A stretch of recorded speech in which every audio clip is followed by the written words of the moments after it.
you, I'll be speaking on sustainable architecture.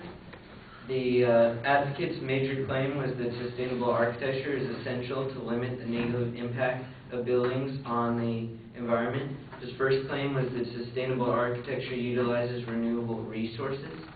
His second claim is that sustainable architecture uses environmentally friendly forms of energy. And his third claim is that sustainable architecture reduces overall household waste.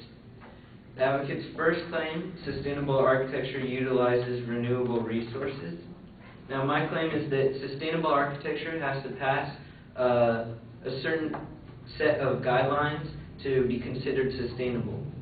The advocate failed to mention that all of the renewable resources have to be certified before installed. According to the U.S. Green Building Council, builders have to be certified to install certified resources. So they have to pass a test and they have to pay their dues each year to be certified to install these resources.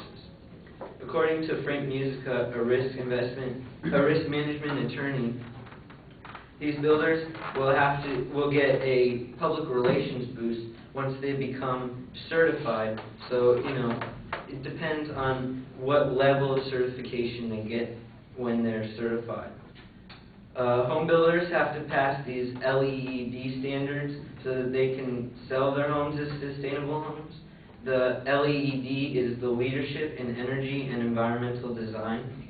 According to the U.S. Green Building Council, the LEED guidelines are used to set requirements on green homes.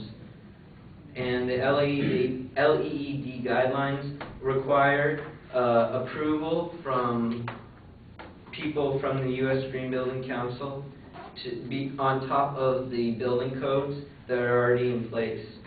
There are about 65 different points that the builder has to consider to build his homes that are sustainable, and the advocate didn't give examples of communities that build with sustainable architecture. He used examples of the dwelling in Spain, the K&S house, and the Dwight Way.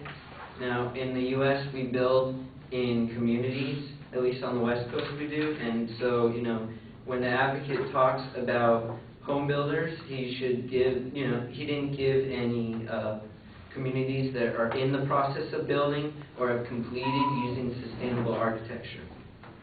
The advocate's second claim was that sustainable architecture uses environmentally friendly forms of energy, and I wanted to point out that ordinary buildings can use alternate forms of energy. The advocate mentioned that sustainable architecture uses solar, wind, and water power, and today power companies are changing to alternate forms of energy. According to the Southern California Edison, they're in the process of building wind, solar, and water power plants.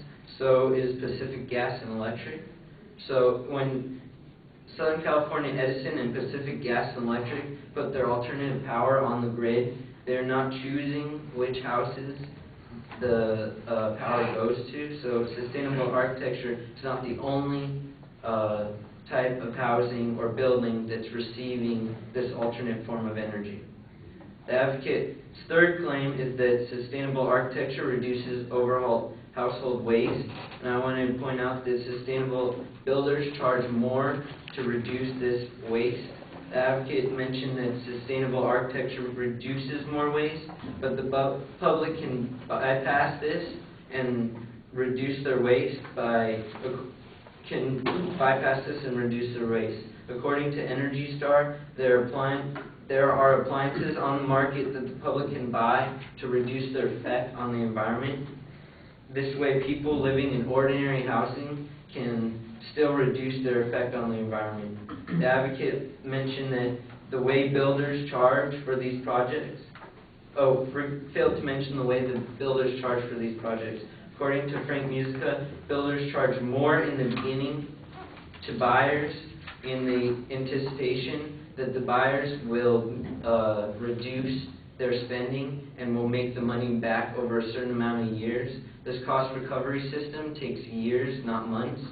So Frank Musica said that that the builders are reluctant to build these homes due to the fact that the cost recovery plan could set them up for a lawsuit if in the future the owner doesn't get all their money back. Then there's a liability issue there. And for my conclusion, I wanted to point to my claims that sustainable architecture has to pass a certain set of standards considered sustainable. Ordinary buildings, you can use alternate forms of energy. Sustainable builders charge more upfront for the recovery costs. And I just wanted to say that sustainable architecture is not always needed to limit the impact on the environment.